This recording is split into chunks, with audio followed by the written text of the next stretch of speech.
My name is Kim Mutcherson. I am the co-dean of Rutgers Law School, and this is The Power of Attorney. So we have an absolute heavy hitter with us today, and I am so excited to have him here. Our guest today is Erwin Chemerinsky. He is the current dean at Berkeley's Law School. He was the founding dean at UCI Law, and also just happens to be the president of the Association of American Law Schools, and without a doubt, one of the most preeminent constitutional law scholars in the country, if not the world. So this is a really wonderful time to get to talk to you, Erwin. And as I said, I really appreciate your time, and I'm looking forward to our conversation. Thank you. It's such a pleasure for me to be with you. Thank you for doing this podcast, and thank you for including me. Absolutely. So I'm going to start with you the way I start with all of our guests, which is, what's your origin story? There are, so many things that you could have chosen to do with your life, and yet you chose to become a lawyer. So were you one of those little kids on the playground, or was it later in life when you decided that this is what you wanted? Later in life. I grew up in a working class family on the south side of Chicago. I was the first in my family to go to college. Neither my parents, my brother, sister went to college. And if you'd have talked to me while I was in college, I'd have told you I wanted to be a high school social studies teacher. I took all the classes in college to get my teaching credential. I did my student teaching. I got my teaching credential. And at the last moment you could sign up for the LSAT, my senior year of college, where you could still take it to go the next year, I signed up. I don't know if there were test preparation courses then. I certainly didn't take one. I applied to law schools about the last you could apply to still be considered. Got in, and I got to say, I went with the thought, I'll see what it's like, and if not, I'll go be a high school teacher. But what inspired me to go to law school was the civil rights lawyers of the 1950s and the 1960s. I wanted very much to do what they were doing. And I always had in the back of my mind, well, someday maybe I'll be able to teach. I took a job at the Department of Justice and then worked at a small public interest law office and fell into a teaching job just by being in the right place at the right time. Taught my first class in August of 1980 and went home and said to my wife, this is what I want to do for the rest of my life. I love that. Still a lawyer. I still argue cases. I have a Ninth Circuit argument in a big immigration case on December 8th. Don't do nearly as many arguments as before I was a dean, but still think of myself as a civil rights lawyer. I love that. And, but I discovered my real passion is teaching. I love that. I love that. It's such a familiar story to me. Many of the people who I've interviewed on the podcast, and one of the reasons why I like doing the origin story is how many folks who I have interviewed who are first gen college or first gen law school, and who sort of accidentally found themselves in legal education. And I think that there's something really powerful about being somebody who, didn't grow up in a family of lawyers and all of that good stuff, but who ultimately found yourself in this role. And I wonder whether there are ways in which you think that experience of coming from a family that wasn't filled with lawyers has really informed how you think about the law and also potentially how you think about legal education. Absolutely. Of course, for each of us, our background influences how we look at the world. And I'm enormously sensitive to the importance of access to higher education. I couldn't have gone to college but for scholarships. I couldn't have gone to law school but for the ability to borrow enough money and to work 2 jobs while I was in law school. And what we've got as deans to be focusing on, what we have to focus on as a profession, is how we ensure access to people. So it's not just those who are children of professionals who have the opportunities. Absolutely. Absolutely. And, it's been really interesting. I mean, obviously I have not been a dean as long as you have. And I would definitely describe myself as an accidental dean as much as I am an accidental law professor. But certainly from, this side of the desk, you have to think really deeply about, how do we create institutions that are accessible, as you say, but that also allow students to learn the things that they need to learn in order to become the kinds of lawyers that they want to be, and hopefully the kinds of lawyers that we want them to be. And so as somebody who's been in legal education for quite some time, I wonder if you sort of have thoughts about where we are now and where you'd like to see us go, especially now that you're president at AALS. I've thought a lot about this. I think it requires action at many levels. I want to see us as a profession do much more to create, I'm going to call them pipeline programs for students in high school and college. The AALS did a before the JD study that showed how disproportionately people who go to law school made that choice before they were in college, Mm-hmm. and how disproportionately going to law school are the children of those who are college educated and have professional degrees. We need to have programs that reach out to wide communities, to high school students, to college students. I mean, I was very proud when I was the dean at UC Irvine. We created a program with the Santa Ana and Garden Grove schools. These are school districts of over 99% Latinx individuals. We created a summer program for college students of disadvantaged backgrounds. So I think one thing that and I mean law schools and the profession you do, is much more in terms of pipelines that way. Second, we have to tackle the issues of cost. Yeah. Right now at Berkeley Law, if you're an in-stater, your tuition is over $60,000 a year. And if out of state, it's about $70,000 a year. That's because the state has almost entirely eliminated funding for public professional schools. Yeah. We get net about 5% of our budget from the state of California. So we have to finance ourselves the same way as private schools. But along with that, we've then got to find ways of creating access.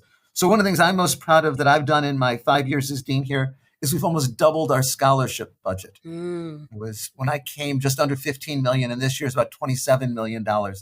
We have to find ways of doing that. We also have to find ways of getting the message out to people that if they can't afford law school, we have scholarships for them, so sticker shock doesn't keep them from applying. And then we've also got to find ways to help those who want to pursue non-big firm careers. Yeah. That the tremendous debt that our students are graduating with constrain their choices. So again, one of the things I'm proud of we've done here is we've just revamped our loan repayment assistance program, so that I think probably other than NYU Law School, we have the best loan repayment assistance program for students pursuing public interest careers. We have fellowships for every student in the summer after first year, second year who wants to do public interest work. We have some fellowships that we pay for after graduation to launch public interest careers. So we need to face all of these issues with regard to cost. Yeah, absolutely. And everything that you've said resonates so deeply with me. And I especially want to talk about the pipeline programs. So, here at Rutgers, I think this year about 60% of our entering class are folks who are first gen to law school. And one of the things that so many students of our first gen students have said to me over the years, particularly the students of color, is I never met a lawyer who looked like me. Until I came to law school. And of course, it's hard to be what you can't see. And so not even just the pipeline programs, but even I'm going to talk to a charter school, a high school in Newark, New Jersey in a couple of weeks. That's an all-girls high school. And it's even just those moments that can be very small, but that can be really life-changing sometimes for students. Absolutely. I never met a lawyer until I was my first law professor in law school who was a lawyer. Wow. My parents didn't have friends who were attorneys. I didn't know any growing up. Obviously, for my children, it's a very different experience. When I was in Irvine, I used to go to every middle school and speak to the 8th graders because they study the Constitution. Yeah. And I think we just, as a profession, law professors, lawyers, need to be out there much more, talking to the middle schoolers and the high schoolers, and going to the Rotary clubs and the Lions clubs and the like, because this is how we can create pipeline programs. Yeah, absolutely.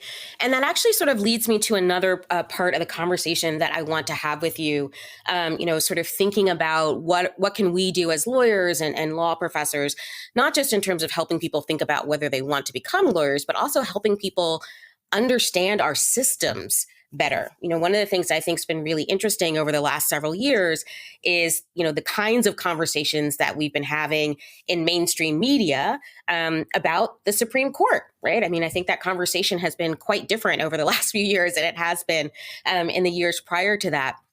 And so I would love to talk with you. I mean, obviously, you are somebody who continues to litigate. You are, an expert on all these issues. And I do want to talk to you about some of the cases in front of the court this year. But in general, I feel like there is a sense of,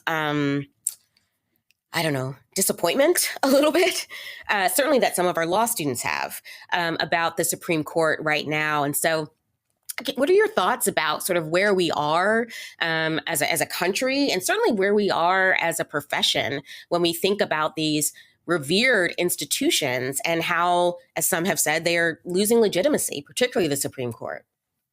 Let me separate your question into two parts.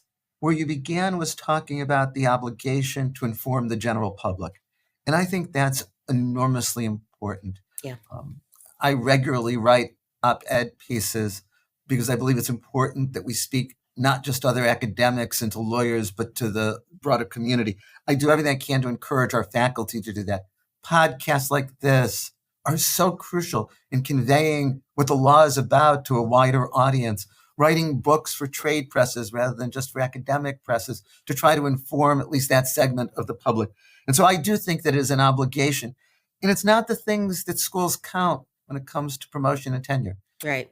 I don't know of any schools, and I don't think they should. An op-ed isn't scholarship, a blog post isn't scholarship, a Twitter feed isn't scholarship.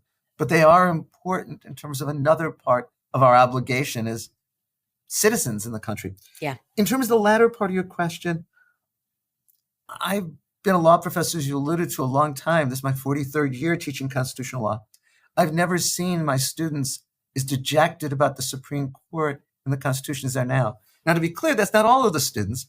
Conservative students are jubilant. Right. This is what conservatives have wanted for a half century. But I gave a lot of thought last spring in teaching constitutional law, or this semester in teaching criminal procedure in the law school, to the attitudes of the students about the Supreme Court. And I don't think we can teach constitutional law or anything about the Supreme Court the same way we did before. I also don't have any definitive answers or wise guidance. Yeah. I recently, because I get to write this essay for the AALS newsletter, wrote about this for the newsletter that's come out. And I said, I think that there's a lot of things that we as professors need to acknowledge. First, the importance of the students learning the legal doctrines, even if they disagree with those doctrines, and even if they're very skeptical about the Supreme Court as an institution. The reality is most of our students are going to be practicing in state trial courts or federal trial courts, state court of appeals, federal court of appeals. Some may argue a case in the Supreme Court down the road, but even though the constitutional law course is focused on that, that's not what they're going to do. So I'm teaching criminal procedure. My students still need to know the exceptions to the warrant requirement, however much they dislike the Supreme Court, because if they're going to be a prosecutor or public defender, they're going to have to deal with that all the time. Second, I think it's important that our students realize that the decisions are a product of who's on the court. The law doesn't exist apart from individuals. That's not new now. When I have an argument in a federal court of appeals, I want to know as soon as I can who's my panel. Right. And I can look at the panel sometimes and say, unless I really mess up, I'm going to win. And there's times I can look at the panel and say, I can let my puppy argue the case. And yeah, it's going to be exactly the same. Yeah. But we shouldn't hide that from students. Yep. Third, I think we need to teach our students a critical perspective. What I hope my students get from the first day, whether it's my undergraduate class or my law school class, is just because the Supreme Court says it doesn't mean it's right. Even if they say it's not unanimously, that doesn't mean it's right. You have to decide for yourself. And we need to give them those critical tools. Fourth, I think we need to help our students develop their own affirmative vision of the Constitution, of the American government. What I tell the more progressive students is conservatives did a really good job of this for a half century, developing their vision, their theory of constitutional mission. Well, progressives needed that. And finally, to me, this is the hardest. We need to find a way of giving hope to our students, and it can't be a false hope. Yeah. And it's hard when we don't feel that hope. I'm very pessimistic about what the court's going to be for the rest of my life.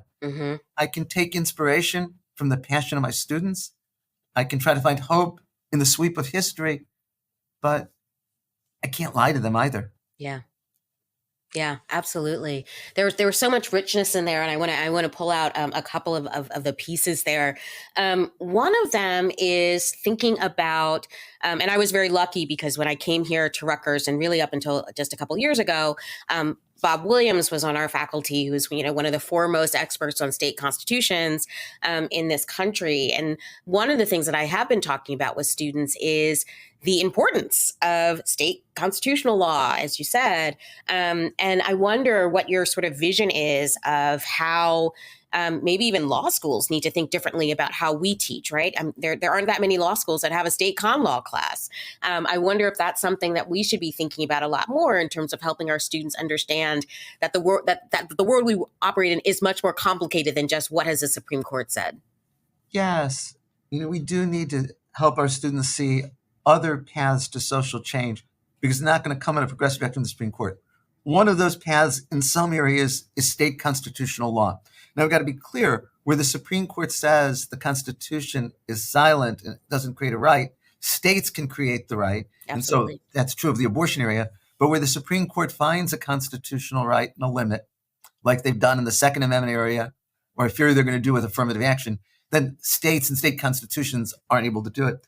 I mentioned I'm teaching criminal procedure. There are a lot of places where state courts under state constitutions have provided more rights than exist from the Supreme Court of the U.S. Constitution. So I constantly am referring to that. Examples, because it's not a survey.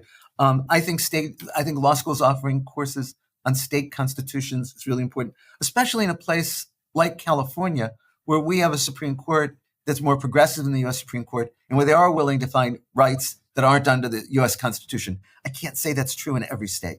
Right. Right. Absolutely. And then, of course, we're also seeing, ballot initiatives now to try to change state constitutions. So I think we're in a real renaissance for state constitutions for many years to come. The other thing that you said, you talked about how important it is for us to teach our students critical perspectives on the law. And we've been having that conversation here at Rutgers, obviously, and I think at a lot of law schools, and thinking about, particularly after the murder of George Floyd, what is it that we're doing? Are we giving our students something more than just black letter law? And if so, what should that look like? So one of the things that we did here is we started, it's still a pilot, but we started a law and inequality class for our first year law students. It's an elective, and each professor who teaches it gets to teach it sort of from their scholarly perspective. So mine, for instance, focuses on reproductive justice. I often say to students that I think that law schools are very conservative spaces, and I don't mean that in a political sense, but that we're not places that change very quickly or that change very often. But as we think about these questions of, how do we teach our students to be critical consumers of the law? What are some of the other things that you think we could be doing institutionally to help develop that skill in our students? I think you're right in terms of law schools are overall slow to change, but that's true of every institution. Sure. That I think it's the nature of institutions that change is difficult. And I look at the changes in legal education, say, over the last half century, and they've been substantial, and I think they often get overlooked. I think in answer to your question, perhaps most important is what goes on in the individual courses. Yep. That how professors are approaching the material. And I would hope that, especially after the racial reckoning, after the death of George Floyd, many more courses throughout the curriculum are bringing in issues of racial justice, whether it's a contracts class focusing on race and contracting or a property class, but much more self-conscious about that through the curriculum. Second, I agree with you in terms of new courses. Even before the ABA requirement, Berkeley law adopted a requirement that all students take a race in the law related course sometime from the second semester of their first year until graduation, and from a menu of options. And that will begin with the class that enrolls in August of 2023.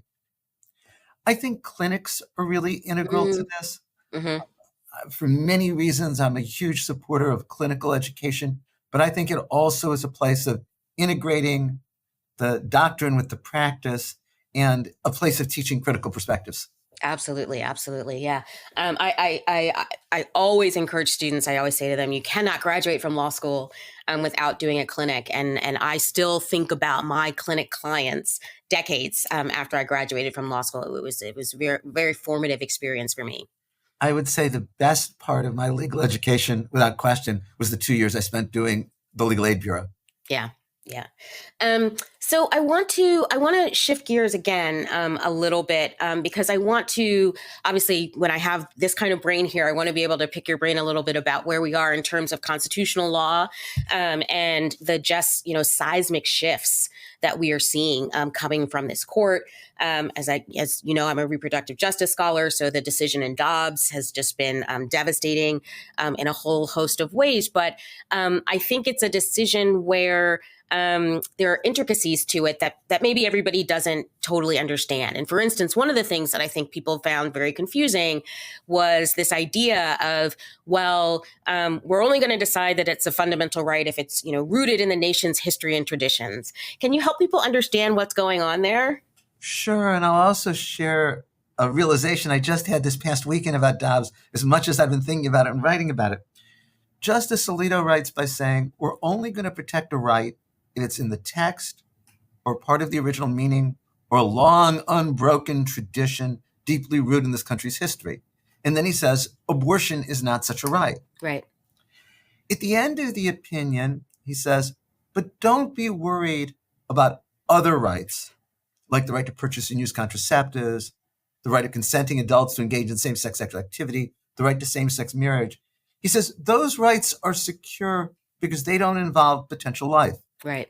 Now, if rights are protected only if they meet the criteria he articulated at the beginning, then none of those rights will continue to exist and they'll all be overruled. Mm-hmm.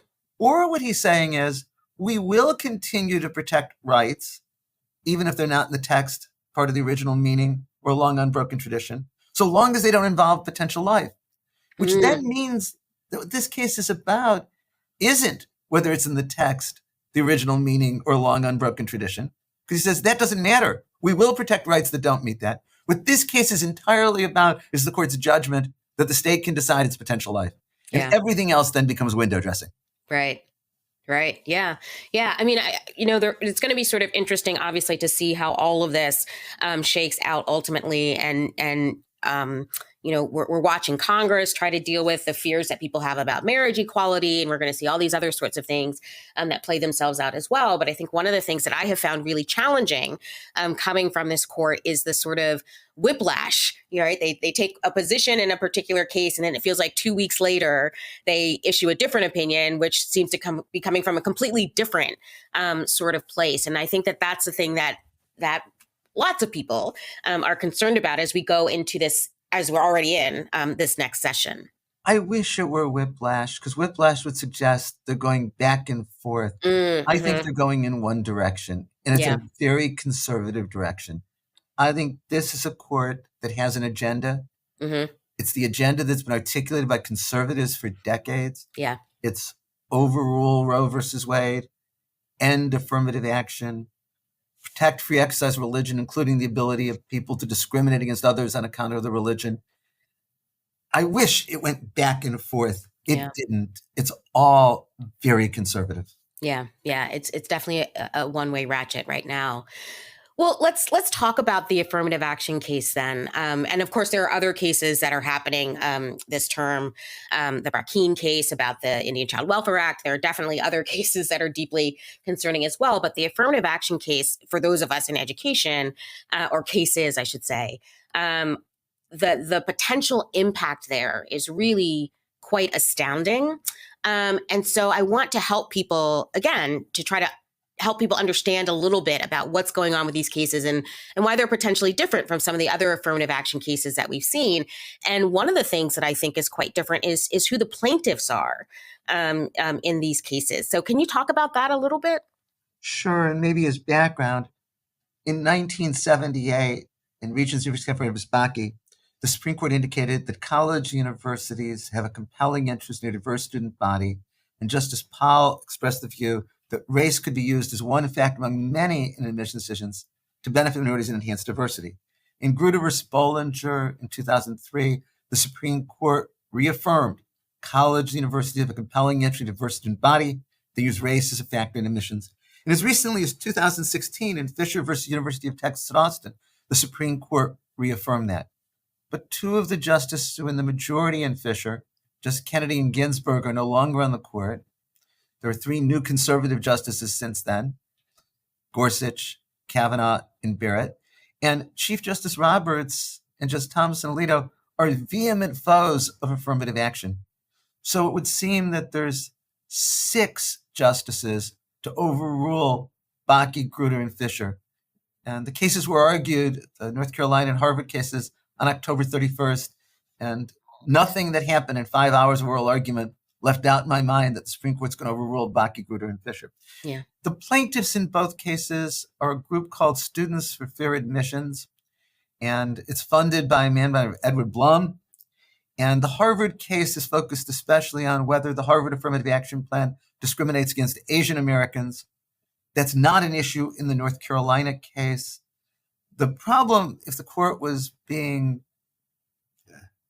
trying to follow usual practices, the federal district court judge found, as a matter of fact, that there wasn't discrimination against Asian Americans, and that should be binding on the appellate courts. Right.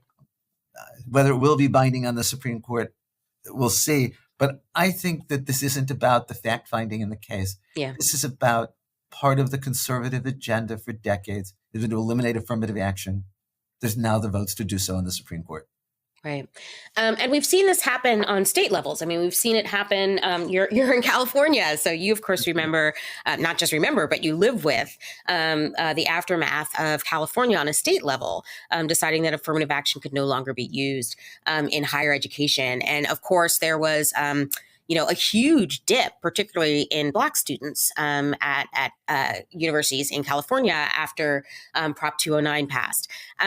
But there has been a rebound. And so I wonder a little bit, as we're trying to imagine a world in higher education without affirmative action, there have been other ways that states have tried to continue to create diversity in their universities. Do you see that as a long-term solution once affirmative action goes away, or is there still a lot more work that we need to do? I think the answer is yes to everything you just said. Yeah. In 1996, California voters passed Proposition 209. It says that the state and all of its parts can't discriminate or give preference based on race or sex in education, contracting, employment. In the years immediately after Prop 209, there was a dramatic decrease in African American and Latinx students, especially at the most selective UC schools, Berkeley and UCLA. The number of Black freshmen from 1995 before 209 to 1998 after 209 fell by half. Yeah.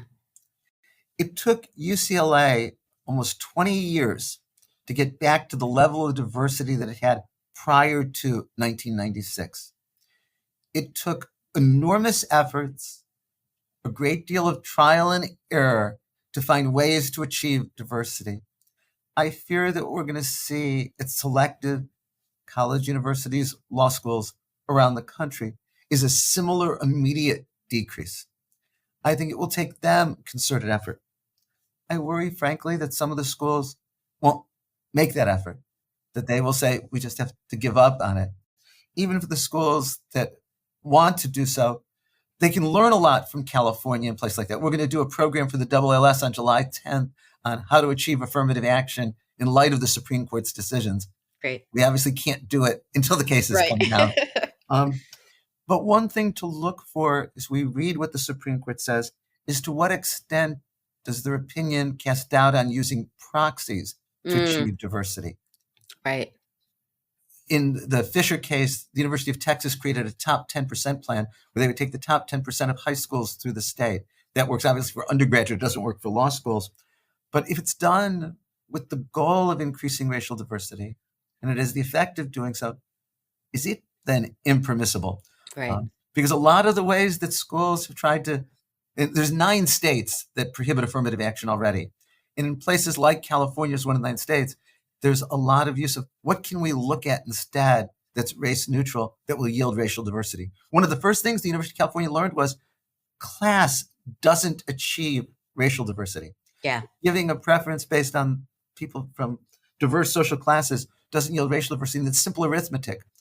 The percentage of Black and Latinx individuals who are economically disadvantaged is much larger than the percentage of white individuals. But the number of white individuals who are economically disadvantaged is much larger than the number of people of color who are economically disadvantaged. So if you just do affirmative action based on class, you don't yield racial diversity.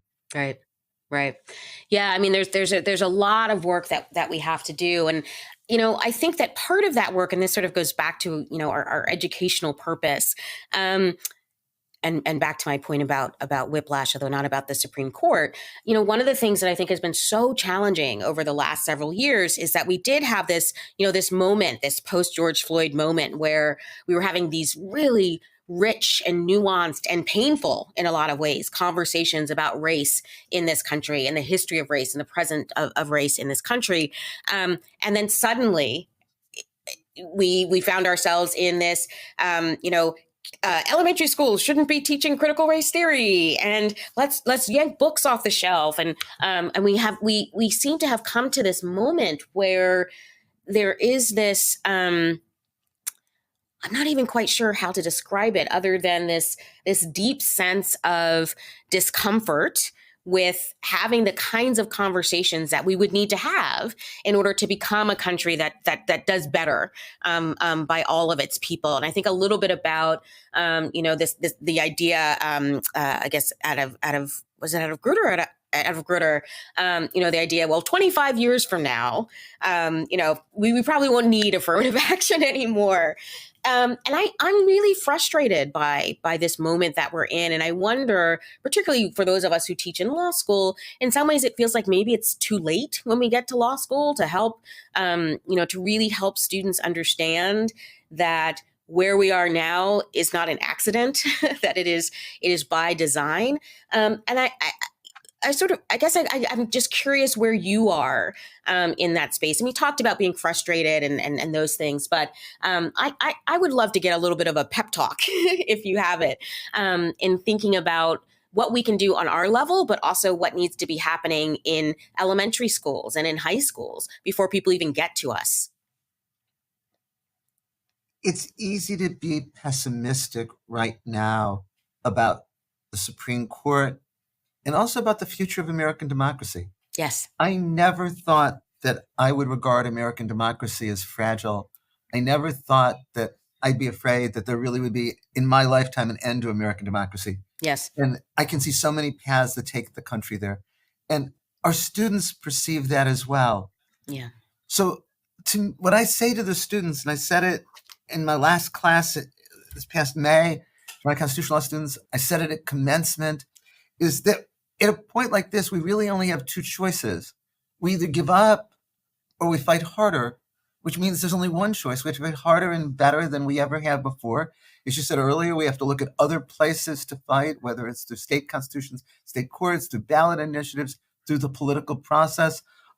I believe that the Supreme Court's decision in Dobbs did contribute to what happened on November 8th, and it did lead to mobilizing people, but it's only a start. Yeah. I do think that students come to law school often without a sense of history. Mm-hmm. I think that we do a bad job in this country of civics education more generally. Yep. And I think law schools are somewhat to blame for that. Mm-hmm. Mm-hmm. Yeah. So one of the things that's been really wonderful. So I don't get to teach as much as I used to now that I'm dean, but as I said, I have been teaching this law and inequality class. And it sometimes shouldn't be at this point, but it is surprising to me, when I'm talking to students about things like the history of eugenics in this country, or Native American boarding schools and what they were trying to achieve and what that means in terms of family. And I think it can be very disconcerting for students sometimes to have those experiences and suddenly realize, oh, maybe the world is a lot more complicated than I was told it was. Disconcerting is good. I think that's part of education. One of the things that I'm doing this semester is I'm teaching a large undergraduate class. And I'd never done that at Berkeley before, but had done it at other schools. Because again, I think it's so important to get law professors teaching college students, to alert them to the kinds of things that we're talking about. I think it's important for law professors to go into high schools and do talks, or junior high schools and do talks, rather than just when the students get to us lament, how could they not know this? Right. Absolutely. Absolutely. So, we are at the point now where, everybody's starting to admit students for next year, and we're sort of thinking about what's the pool, what's the pool going to look like. What would you say to some, to a 20-year-old, 21-year-old who's thinking, maybe I could go to law school, or maybe I could do something else? What is it about the law and about law school that people should want to be here? I went to law school, as we were talking about at the beginning of our conversation, because I believe that law was the most powerful tool for social change. It's not the only tool for social change. There's certainly the ability to effectuate it by going to public policy school or social welfare school or many other things. But for me, given my interests, I thought that if I want to make a difference in society and the world, law is the place to do that. Law school is also wonderful training, even if somebody never wants to practice law. As you know so well, the analytical training, the rigor of it is an enormous benefit to people. It also opens doors in a vast array of areas. I mean, one of the great things about law is how many different things some people can do with a law degree, and how often people can, if they want to, reinvent themselves. Yeah. Whether it's working in the political process or being in the legislature or legislative staff or doing litigation or just helping people. I mean, often lawyers are working with people the most difficult times of their lives when they're facing criminal prosecution or a death or divorce. And so it's all of these things that caused me to want to go to law school. And it's why I feel very comfortable encouraging people. I have 4 children. 2 have gone to law school. 2 aren't going to go to law school. And I, of course, say, as I'm sure we all do with our kids, I just want you to pick the path where you think you'll be happiest and where you'll feel best about yourself in your life. But I had no hesitation in encouraging those 2 kids to go to law school. And one has been a lawyer a long time now and has loved his career, and the other is just a couple of years out of law school. But I don't think either of them have any regrets about their choice. I've certainly never had an instant of regret about my choice to go to law school. Yeah, absolutely. I feel the same way. As we've been having these conversations at Rutgers and in legal education in general, and I think in higher education in general, these conversations about how do we bring critical perspectives into the law school and how do we talk about race and how do we talk about difficult topics in the law school. And part of the pushback that we sometimes get from faculty is, the risk that I say something wrong. And then and a student records it, and then next thing I know, I'm being canceled by this woke culture. So I can't teach that way because there's too much risk involved in doing that. And I appreciate that. I understand where people are coming from there. But it also seems like it is. It's an excuse not to do the hard work. I wonder if you've sort of had that experience as well in talking to some of our colleagues about their concerns about being in a classroom where a lot of times you have to be vulnerable in order to have those kinds of conversations with students. And if so, what are some of the ways that we can help our colleagues feel more comfortable and more empowered to do this kind of teaching? It's a terrific question, and there's no single answer to it. Part of it is having faculty realize there's a risk in not doing it. Yep. That silence is a message too. Mm-hmm. If you're teaching, you can pick the course property, and you don't focus on the history of race and property, that's sending a message, and you might just as much be attacked for that. Second, we have to, as deans, have to support our faculty if there are times when the students react against them. I've had some instances here where students have reacted against faculty members, sometimes understandably, sometimes frankly unfairly. Mm-hmm. But I've got to let my faculty members know that I've got their back. Yep. Try to tell this in a way that's honest. I had a faculty member teaching a first-year course last year, and some students discovered that about a decade ago, he co-authored a piece that was critical of critical race theory. And the students then said, based on this, we perceive him as anti-Black. We don't want to have to, and it was a required first course, we don't want to have to go to his class. It's triggering. And I said, no, you have to go to his class. I'm not going to excuse you from his class. And just because he was raising questions about critical race theory doesn't mean that he's anti-Black or racist. So there is an instance. Now, we've also had instances where professors have said inappropriate things and have rightly drawn reactions. And then what I need to do is to work with them and say, okay, this is what happened. But still, I want them to make sure that I have their backs. I think it's important also when professors take chances, if it doesn't go well in terms of student evaluations, to be clear, student evaluations aren't the only measure that we use of teaching and the only thing that's used for promotion and tenure. that we've got to encourage our faculty to take chances knowing, again, we're behind them. Yeah, absolutely, absolutely. And one of the things, and I'll wind us down here, but one of the things that I love, and that also in some ways is the most difficult thing about being a teacher at all, as I say to people, is we get older, but the students stay the same age. And so we're constantly, readjusting to new generations of students who've grown up in a very different world from the world that we grew up in. And it's good. On one hand, it's really good for your brain to have to do that, but it also really requires something of us to try to understand, okay, where are these students coming from? How are they positioned? And how can we, if we want the same things, and often I think we do want the same things, how do we get there together? I was 27 when I became a law professor. Many of my Mm, students were older than I was or my yeah, age. Then there was the stunning realization that all of my students were born after I'd become a law professor. right. And then there's the stunning realization that all of the faculty we're hiring now at entry level were born after I already Right. became a law professor.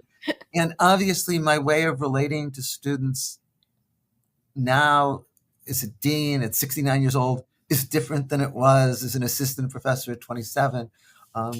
And I have to be more sensitive. And I think there's ways in which the students have changed. I'm very skeptical of generalizations about generations. Hmm. Um, and I always am frustrated when I hear my colleagues saying, oh, the students today. Right. I know our professor said, oh, the students Yes. today, and that their professor said that. And yet there are differences, and we have to be sensitive to those differences. And we have to listen. Yes. That one of the most important things, and I'm sure you do as a dean, I do a coffee with the students every 2 to 3 weeks with no agenda, where anyone can come and just get good cookies and brownies. I do a town hall with the students every semester, just to the chance to, I'm here to listen. I can't always agree with them. A lot of the requests, as much as I try, I can't do, but I can at least make the effort to listen and do what I can. Yeah, absolutely.